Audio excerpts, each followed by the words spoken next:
नमस्कार, आपण पाहताय न्यूज 18 लोकमत। लोकसभेच्या निवडणुका अगदी तोंडावर आलेल्या असताना मोदी सरकारनं आर्थिकदृष्ट्या मागास सवर्णांना 10% आरक्षण देण्याचा एक मोठा निर्णय घेतलाय। आर्थिकदृष्ट्या मागास सवर्णांना सरकारी नोकरी आणि शिक्षणात 10% आरक्षण देण्याच्या निर्णयाला केंद्रीय मंत्रिमंडळानं मंजुरी दिली आहे।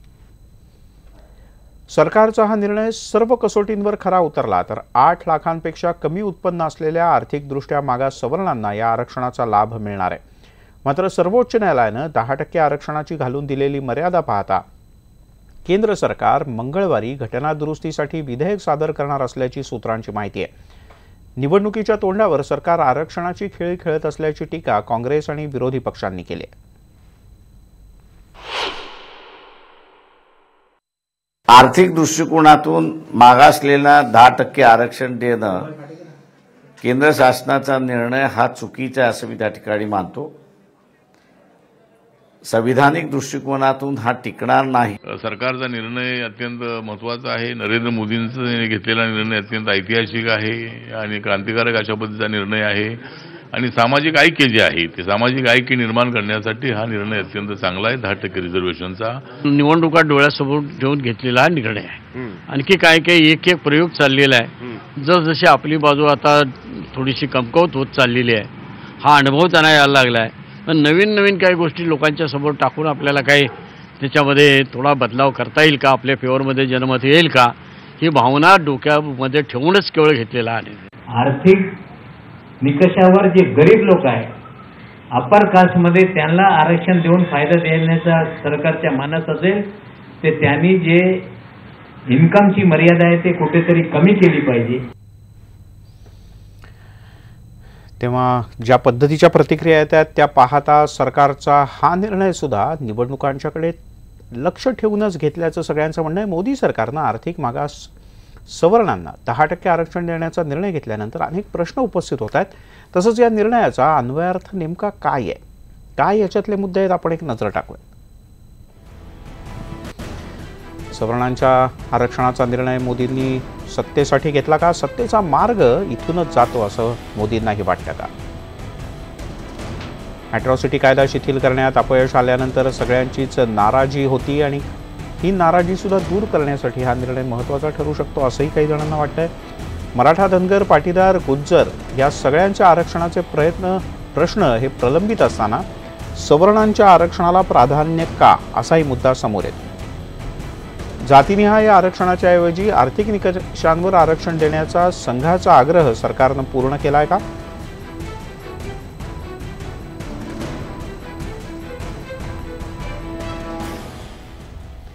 राष्ट्रीय पक्षाचं प्रतिनिधित्व करणाऱ्या नेत्यांच्या या सगळ्या संदर्भात काय प्रतिक्रिया आहेत त्या आपण पाहू। सबको साथ लेकर चलते हैं प्रधानमंत्री। स्वर्ण समाज में भी बहुत बड़ी तादाद में गरीब लोग हैं और उनके मन में भी था कि जब सबको आरक्षण मिल रहा है तो स्वर्ण समाज में जो गरीब है उसका भी इस देश के संसाधन पर हक है और वो हक देने का काम प्रधानमंत्री नरेंद्र मोदी जी ने किया है। बड़ी देर कर दी मेहरबान आते आते, और ये भी चुनाव के वक्त में जिसका कोई लॉजिस्टिक समझ में आता नहीं है। आप देखो कितना ही शीर्षासन कर लें, कितने ही जुमले गढ़ लें, अब मोदी जी को कोई भी आसन जो है पदच्युत होने से नहीं बचा सकता है। Back bencher of the societies की जहां एक बराबर के नजरिए से लोगों को एक अधिकार मिले, इसके वजह से ये आरक्षण प्रावधान किया था। आर्थिक स्थिति सुधारने के लिए आरक्षण नहीं है। आर्थिक स्थिति से अगर उसको ठीक करना था तो नरेंद्र मोदी जी को बोलते ना, भाई 15-15 लाख रुपए हर एक के खाते में डाल दीजिए। देखिए, लोक जनशक्ति पार्टी ने हमेशा मांग की थी कि इनको 15% का आरक्षण मिलना चाहिए, पर मुझे खुशी है कि कम से कम शुरुआत हुई। एक लंबे समय से हम लोग ये मांग करते रहे, एक लंबे समय से हम लोग चाहते हैं कि जो स्वर्ण जाति के जो गरीब लोग हैं उनको ये आरक्षण का भी उनको लाभ मिले। मुझे खुशी है कि हमारी आज की सरकार ने कम से कम ये फैसला लिया। अब मुझे नहीं लगता कि इस पर कोई राजनीति होनी चाहिए। इकोनॉमिक ग्राउंड पे क्या संविधान में प्रोविजन है? आर्टिकल 15 और 16 में कहाँ है इकोनॉमिक ग्राउंड पर मिलने का? और आप क्या आर्टिकल 15-16 कमेंट करेंगे? तो बताइए कैसे करेंगे आप? लाके देश के सामने बताइए कैसे करेंगे। इकोनॉमिक ग्राउंड पर रिजर्वेशन मिलता ही नहीं है। रिजर्वेशन मिलता है डिस्क्रिमिनेशन के ग्राउंड पर, अनटचेबिलिटी के ग्राउंड पर, और उसका एम्पिरिकल एविडेंस होना चाहिए। एम्पिरिकल एविडेंस कहाँ है बताइए आपके पास? तो ये सब जुमलेबाजी है। लोकसभा चुनाव से पहले ये एक जिसको हम उर्दू में कहते हैं शोबेदेबाजी कर रहे हैं, ये कानूनी नहीं टिक पाएगा। ये इकडे भाजप शिवसेनेतील वाढता दुरावा जो आहे त्याबद्दल संजय राऊत शिवसेनेचे खासदार यांनी एक मोठं विधान केलंय। युतीचा पोपट पूर्वीच मेलाय, युती तोडण्यासाठी योग्य व्यासपीठ सुद्धा ठरलंय असेही स्पष्ट संकेत त्यांनी दिले। खासदार राऊत हे न्यूज 18 लोकमतच्या न्यूजरूम चर्चेत बोलत होते। 2019ला भाजपला स्पष्ट बहुमत मिळणार नाही, एनडीएचा पंतप्रधान कोण होणार हे भाजप नाही तर घटक पक्षच ठरवतील असा दावा सुद्धा राऊत यांनी केला।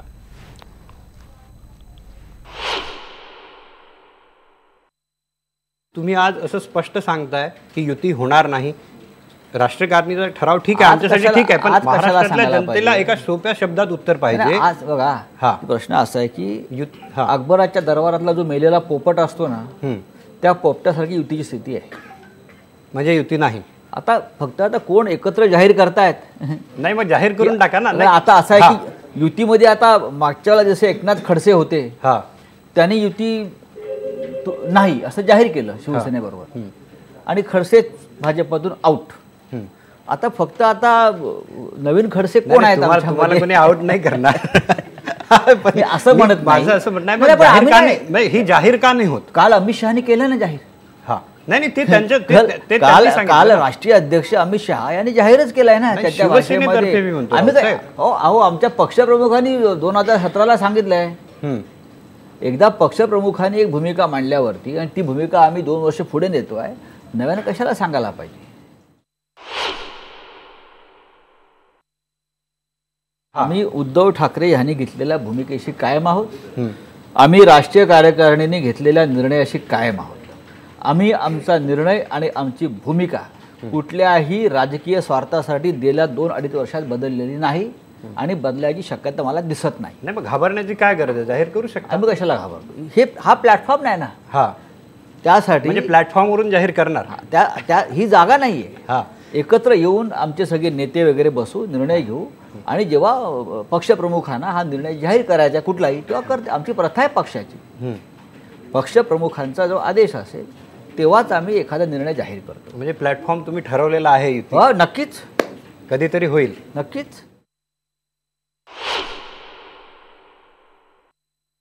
तुमचा बहुमत येणार नाही? बहुमत येणार नाही, आणि अशा वेळेला नेता ठरवण्याचा संपूर्ण अधिकार हा बीजेपीकडे नसेल, कारण 80-100 लोकांचा जो पाठिंबा त्यांना मिळवायचा आहे त्यासाठी परत 18 पगड पक्षाला त्यांना आणावा लागेल। त्यात शिवसेना असेल?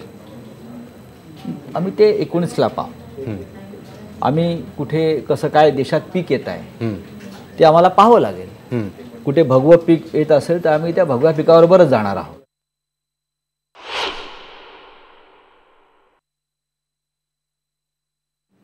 जर 2019 मध्ये तुम्ही म्हटलं की भाजपाला बहुमत मिळणार नाही, त्यावेळेस जर एनडीए आली, त्यात शिवसेना असेल, त्यावेळेस मराठी माणसाला पंतप्रधान करण्यासाठी शिवसेनेची भूमिका काय असेल? ती आता कशी काय सांगू? तुम्ही बोललात की मराठी माणूस पंतप्रधान व्हायला व्हायला म्हणजे आपले मुख्यमंत्री म्हणाले भारतीय जनता पक्षाचे, मला असं वाटते महाराष्ट्राच्या मनातली इच्छा आहे।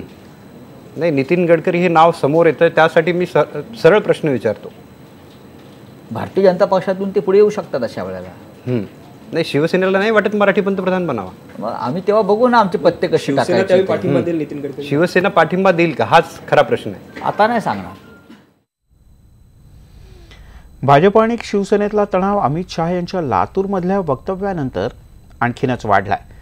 दोन्हीकडच्या आक्रमक भाषा अधिकाधिक वाढत चाललेत आणि आता युतीची शक्यता अधिकाधिक मावळत चालल्याचं दिसतंय।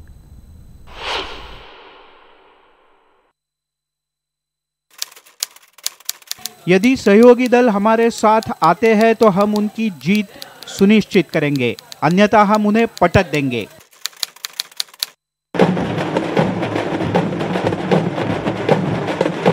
युतीबद्दल खुद्द भाजपचे अध्यक्ष अमित शहा यांचे हे उद्गार म्हणजे शिवसेनेला थेट आव्हान आहे. राज्यात एकीकडे शिवसेना भाजपवर आक्रमक प्रहार करत असतानाच भाजप मात्र बॅकफूटवर होती. त्यामुळे कार्यकर्ते संभ्रमात होते. त्यांना अमित शहा यांच्या या वक्तव्यानं दिशा देण्याचं काम केलंय. तर शिवसेना आणखीन डिवचली गेली आहे. धमक्या बिमक्या कुठे देत आहे, काय काय पटकणार. आम्ही सगळ्यांना पटकून 50 वर्ष इथपर्यंत पोहोचलोय. आधीच अर्थ समजून घेतला पाहिजे. पटकणे म्हणजे काय, झटकणे म्हणजे काय. 5 राज्याच्या निकालात जनतेने तुम्हाला ऑलरेडी पटकलेला आहे. त्या धक्क्यातून तुम्हाला अजून सावरायचं आहे सगळ्यांना. आगीत तेल म्हणजे शिवसेनेचे कट्टर विरोधक नारायण राणे यांना भाजपनं जाहीरनामा समितीत स्थान देऊन शिवसेनेला एक प्रकारे इशाराच दिलाय. लातूरमधल्या बूथ मेळाव्यात अमित शहा यांनी कार्यकर्त्यांना संभ्रमात न राहता तयारीला लागण्याचे आदेश दिले. तर मुख्यमंत्र्यांनी 48 पैकी 40 जागा जिंकण्याचं लक्ष्य समोर ठेवलंय. युती झालीच नाही तर आमदार आठवले कुणासोबत जाणार याचं उत्तर त्यांनीच दिलंय. अमित शहा यांनी जी भूमिका मांडलेली आहे त्याच्यामध्ये शिवसेना पुन्हा सांगत आहे की आम्ही काही बीजेपी सोबत येणार नाही. आणि त्यामुळे अमित शहा असं म्हणालेले आहे की जर शिवसेना येतच नसेल तर आम्ही सोबळावर लढण्याची आमची तयारी आहे आणि Republican party of India BJP सोबत राहणार आहे. मित्रपक्षांना भाजप योग्य वागणूक देत नसल्याचा आरोप नेहमीच होत आलाय. अमित शहांच्या ताज्या वक्तव्याचा दाखला देत भाजपवर टीकेची संधी काँग्रेसनं साधली आहे. अशा पद्धतीच्या उर्मट भाषा निदान आमच्या कालावधीमध्ये तरी गेल्या 50 वर्षाच्या राजकीय इतिहासामध्ये आम्ही कोणी केल्याचं आम्हाला आठवत नाहीये. तर त्यांच्या भाषेचा त्यांना लखलाभ आम्हाला काही म्हणायचं नाही. शेवटी जनतेने ठरवायचंय. जनतेला आणि त्यांचे इतर पक्षाचे मित्र आहेत त्यांना सुद्धा हा अपमान कितपत सहन करायचा हा त्यांचा विचार आहे. राज्यामध्ये एकीकडे काँग्रेस राष्ट्रवादी आघाडीचं जमलेलं असताना भाजप शिवसेनेतला तणाव मात्र दिवसेंदिवस वाढत चाललाय. पंढरपूरमधल्या उद्धव ठाकरे यांच्या सभेत पडलेल्या ठिणगीचा वणवा आता भडकत चालल्याचं दिसतंय. Bureau report, news 18 Lokmat. Special रिपोर्टमध्ये आपल्या सगळ्यांचं पुन्हा एकदा स्वागत. लोकसभेसाठी शिरूर मतदारसंघातून शिवसेनेच्या शिवाजीराव आढळराव पाटील यांच्या विरोधात नेमकं कोण लढणार? राष्ट्रवादीसाठी ही जागा नेहमीच डोकेदुखीची असते आणि त्यामुळे यावेळी तरी दिलीप वळसे पाटील यांनी शिरूरमधून लढावं अशी अजित पवारांची इच्छा आहे. पण त्यांची नकार घंटा कायम आहे. म्हणून यावेळेला वैतागून अजित पवार यांनी आढळराव पाटील यांना खुलं आव्हान देऊन टाकलं. पक्षानं आदेश दिला तर मीच यावेळेला शिरूरमधून मैदानात उतरतो आणि हरलो तर पवारांची औलाद आहे असं सांगणार नाही असं जाहीर आव्हान त्यांनी दिलं. अजित पवारांची ही ऑडिओ क्लिप सध्या चांगलीच व्हायरल झाली. शिरूरकरांनो, मी तर काल साहेबांना सांगितलं, साहेब तुम्हाला जर योग्य उमेदवार मिळत नसेल तर आपली पण लढायची तयारी म्हणले शिरूरमध्ये आहे काय ना. मी फॉर्म भरला तुम्ही आज तुम्हाला सांगतो 100% निवडून येईल. त्याशिवाय पवारांची आवलाद सांगायचो ना. त्याचं लोकांना काय माहिती आहे मी जे बोलतो ते करतो. त्याच्यावर पक्षाने जे आदेश देईल. तर अजित पवार यांचं हे आव्हान स्वीकारताना शिवसेनेचे खासदार आढळराव पाटील यांनी काय म्हटले पाहूयात. माझं तर म्हणणं त्यांनी ते जाहीर जे वक्तव्य केलंय त्या वक्तव्याशी त्यांनी ठाम राहावं आणि माझ्या विरोधात निवडणूक लढवावीच. आता याच्यातून माघार घेऊ नका. तुम्ही म्हणालात ना की मी पवार घराण्याचं नाव घेणार नाही, तर ते करण्यापेक्षा माझ्या विरोधात तुम्ही जे जाहीर वक्तव्य केलंय त्या वक्तव्याशी तुम्ही ठाम राहा आणि माघार घेऊ नका. आता एक वेगळी बातमी. राज्यामध्ये धगधगणाऱ्या आरक्षणाच्या प्रकरणात आता भाजपच्या नेत्या पंकजा मुंडे यांनी उडी घेतली.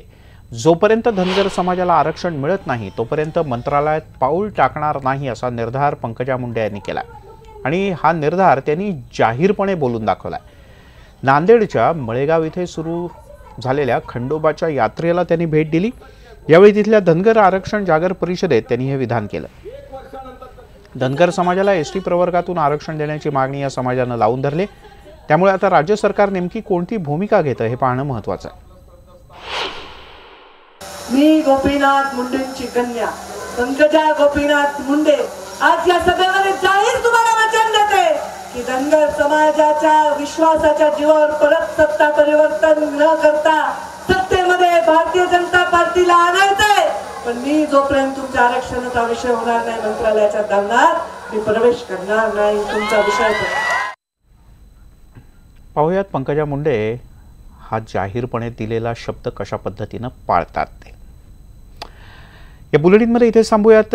थोड्याच वेळात संजय राऊत काय म्हणालेत युतीबद्दल, काय म्हणालेत अमित शहा यांच्याबद्दल सविस्तरपणे काही क्षणात.